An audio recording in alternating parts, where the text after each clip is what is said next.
Hello everybody and welcome back to my channel. If you are new here, then welcome. My name is Persia. If you find this video and you messing with the girl, then just go check out my previous two videos where I am talking about me. Coincidentally, you can get to know me in those videos, but today I'm going to be talking about my surgery. I did get a BBL 7 weeks ago. I think I'm 7 weeks post-op today. I did have lipo 360 BBL with arm lipo and inner thigh lipo with Dr. Jose Mora in the Dominican Republic. There are two surgeons named Mora. My surgeon is Jose. And I chose him because based on the research that I did, he is one of the safest surgeons in the Dominican Republic. He doesn't have any deaths, which I know some people are like, deaths? Like, yes, people be dying. And that is the sad reality. And no deaths was very enticing to me. But the reality is a surgeon can have no deaths until they have one. So always be prepared for the worst.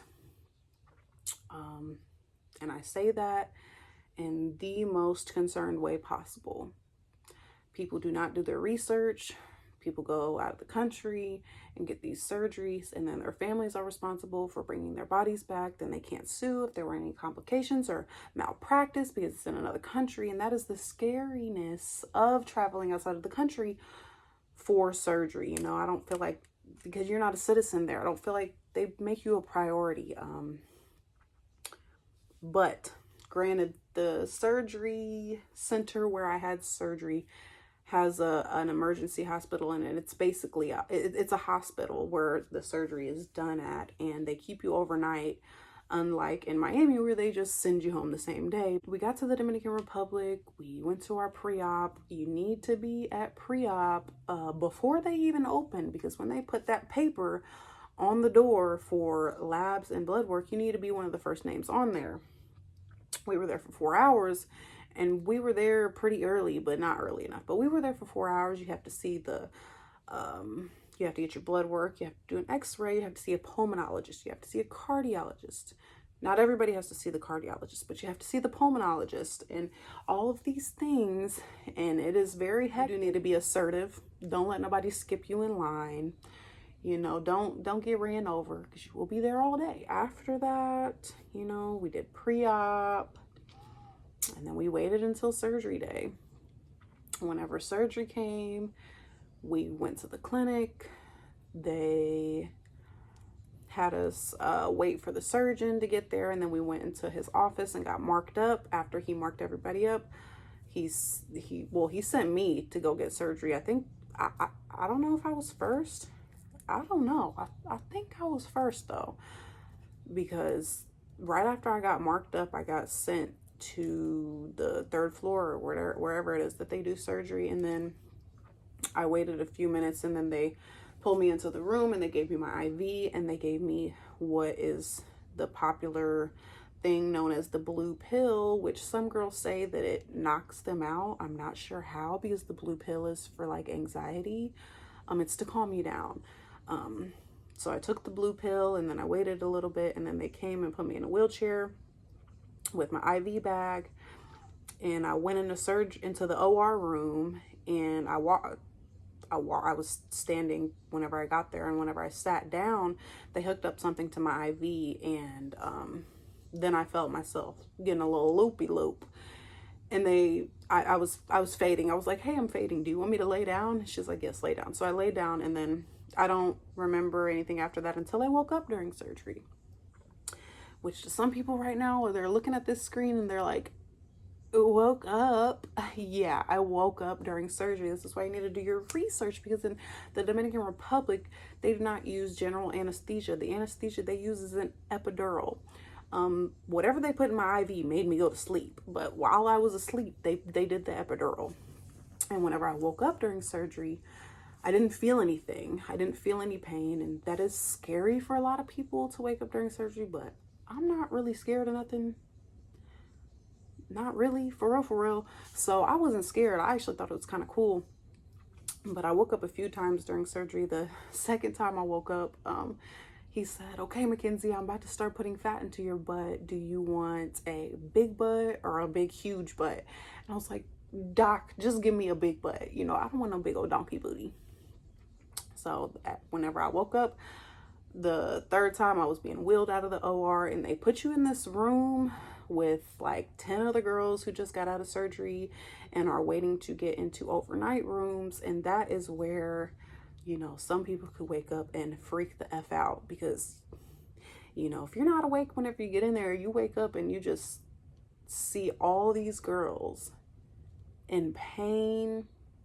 We're cold because the anesthesia makes you cold, and some girls are in so much pain and they're screaming and hollering. There was this one girl in the corner, she was just crying and screaming. She was grabbing at people, and it was just hectic. I was cold, but I just kept thinking like warm thoughts. I know this is childish, but when I was a kid, like, and it was cold, me and my sister used to be like, think fire, think fire, think hot, think hot. So I was doing that to try to keep myself from thinking about the pain or the fact that I couldn't feel my legs, and the fact that I'm in a room with a bunch of other girls freezing my butt off.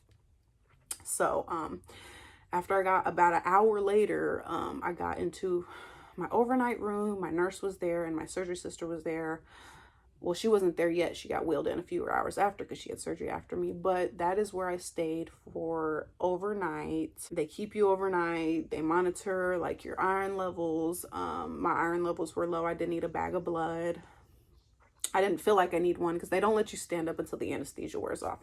So they gave me a bag of blood, or till the epidural wears off, my bad. But they gave me the bag of blood. I didn't feel horrible.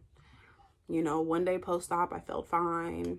Whenever we got back to the Airbnb, you know, everything was okay for the most part.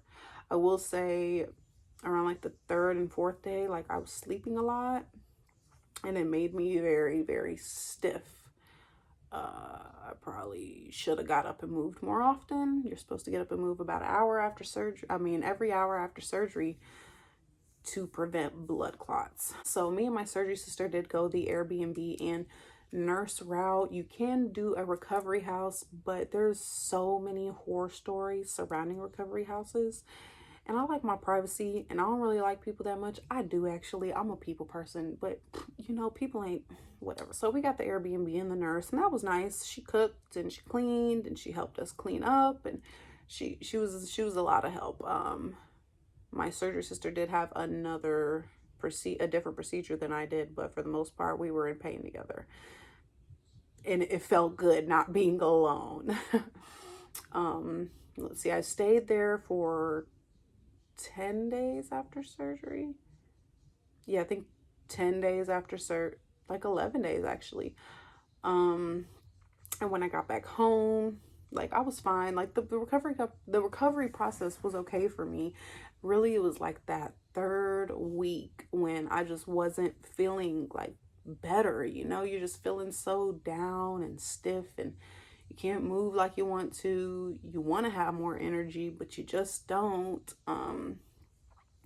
Your skin, God, the way that my skin feels is probably one of the worst parts. It's like your skin is numb, but your insides aren't. So like touching yourself is like the weirdest, most uncomfortable feeling ever. And when I got home, I made sure that I got my massages. I made sure I was compressing. I'm not gonna lie, after about the 4th week, I started taking breaks from compression. Compression is suffocating. Compression, it like takes my breath away. You know, I'm always out of breath in my compression garment, and it's just not that I don't love it. Some people like live and die by the faja. They're like faja 24/7. They only take it off for an hour a day. But girl, I ain't doing that.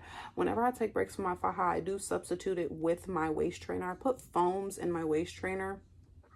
I think foams help with the way that your skin feels, and I think it also helps with fibrosis. So I try to put foams anywhere I can. I like the way the foams feel rather than the garment on my skin. Even though you do have to wear a tank top in between the garment and your skin, it still feels better to me with the foams. And because my waist is so small, I get like an indentation in the middle of my waist in my compression garments, and it kind of pinches me. So the foams help with that.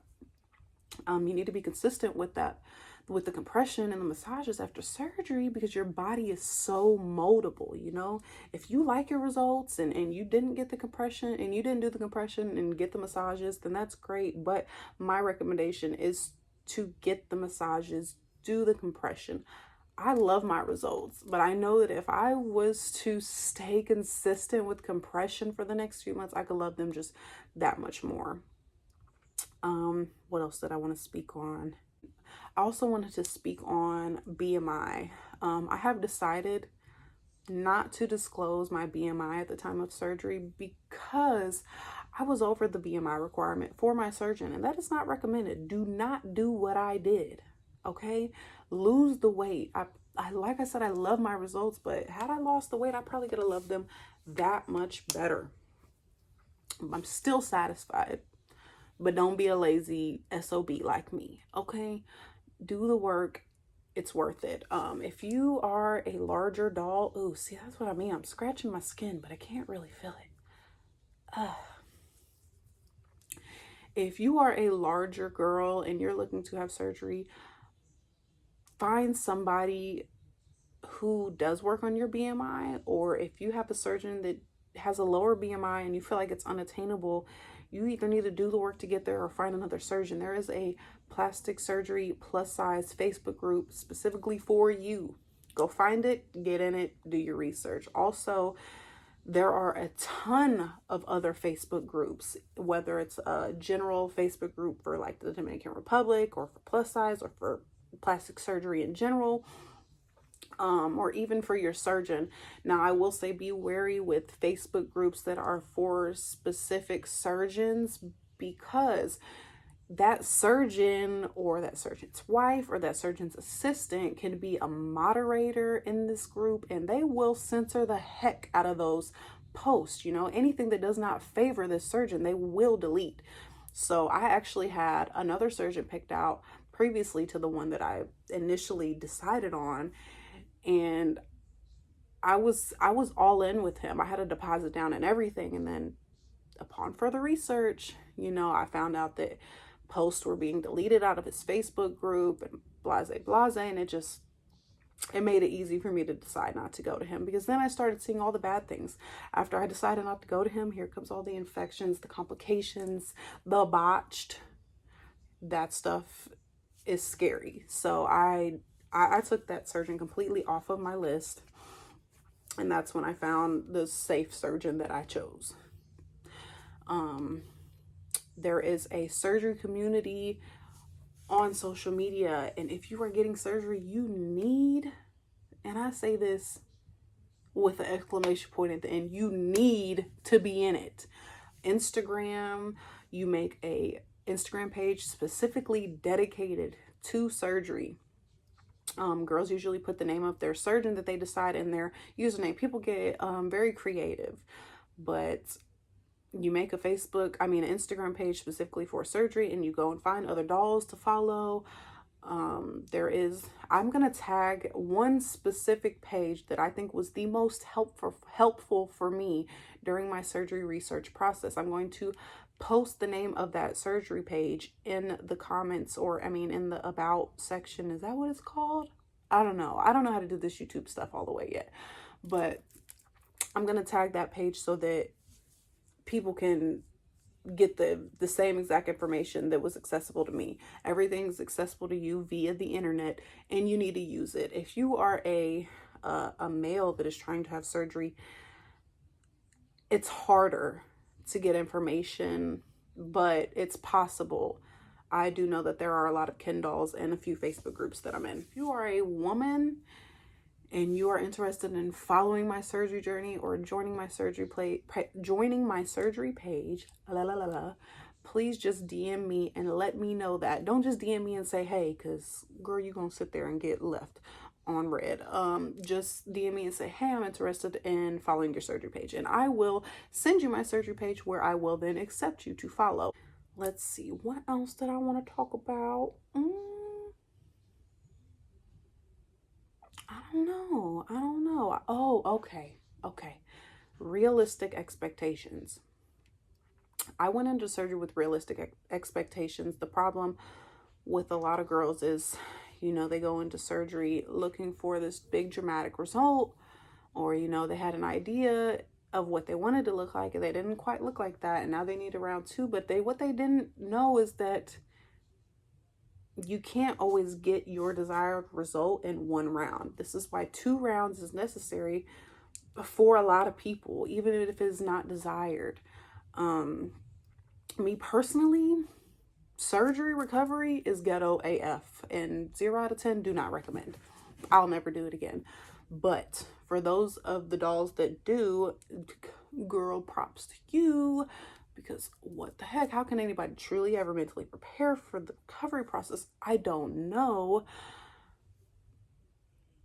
But you need to have realistic expectations, you know?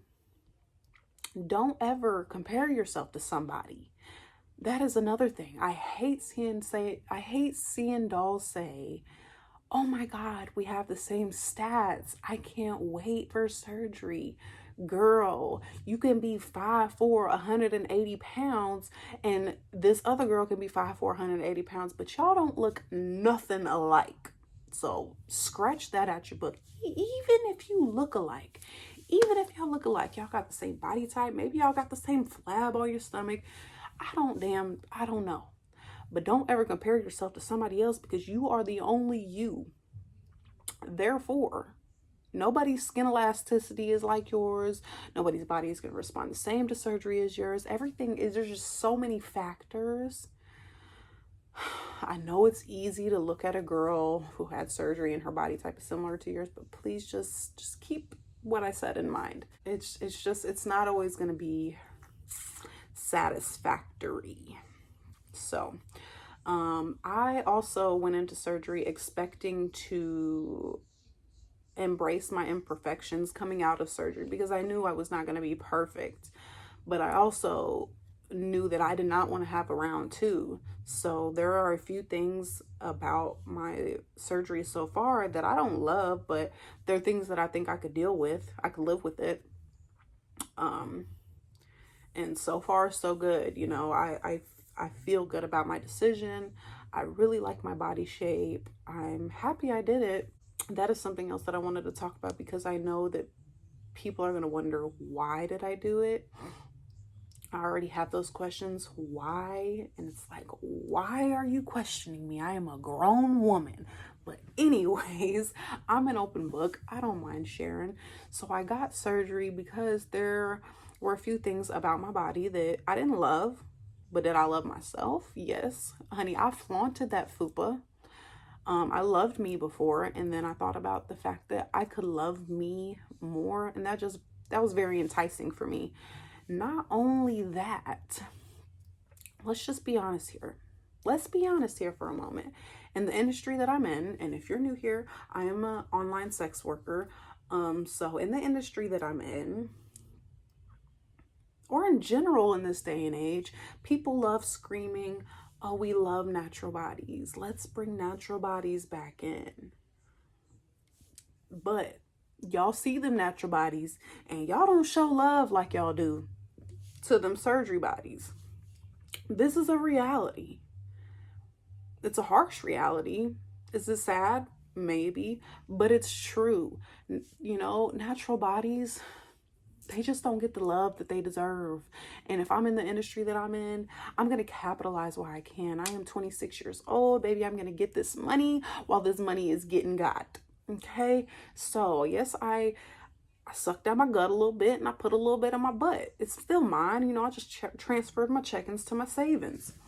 And so the idea of loving myself more and making more money, because I know there's going to be a nice return on my investment. It's like, with both of those things in mind, it was like a no-brainer. Like, yeah, girl, go for it. So I did the dang thing, and now I'm going to show you guys my results. I'm going to give you guys a quick spin around. I don't have on anything underneath this dress.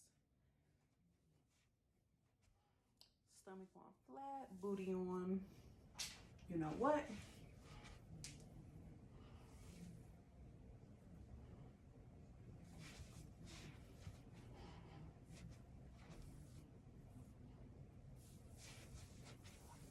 And that is that. Now, if you have any questions, please drop them in the comments, because I do plan on doing a Q&A video for you guys. I know you guys probably have some questions, and I feel like I missed things that I wanted to talk about, but I will just discuss them in the Q&A, and I will also be discussing my veneers in the next video as well. Veneers? Yes, baby.